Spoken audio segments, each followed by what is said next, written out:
Alam mo ba na maraming matatandang Pinoy ang nandoon, no? They needed 50, 60, 70, may 85. Kailangan nilang bumalik ng Pilipinas. I don't know kung kailangan nila, pero sa edad nila, baka mayroon na yung ikama, may pamilya na rin yan sa Saudi. At ano ba?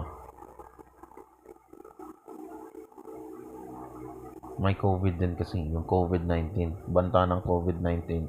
Tsaka secret war ng China.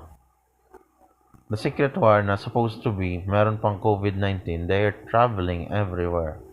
Kung saan-saan. Kung saan-saan sila nagbabiyahe. Which is why, doon sa mga live session ko, na-mention ko yung secret war. The secret wars na hindi ipinapublish. Hindi isinasa publiko. Secret wars. Sa super galit ng Hazan, alam mo yung bird flu? Nagkaroon tayo ng bird flu, namatay lahat ng manok natin, mga ibon, nagsipagbagsakan. What comes next is SARS. SARS. Severe respiratory na system. Sumisira ng respiratory natin.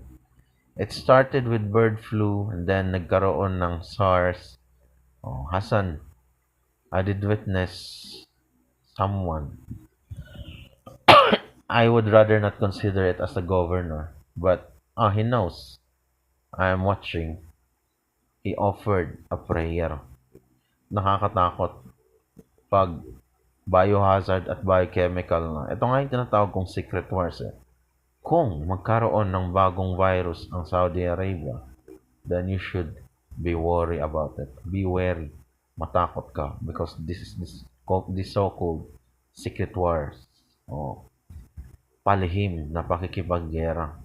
Siguro na peace yung hari ng Saudi Arabia at walang humpay yung pagbiyahe ng mga Chinese citizen in and out of their country.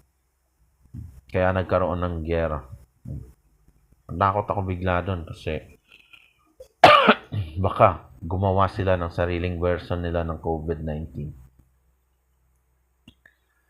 And it is secret war.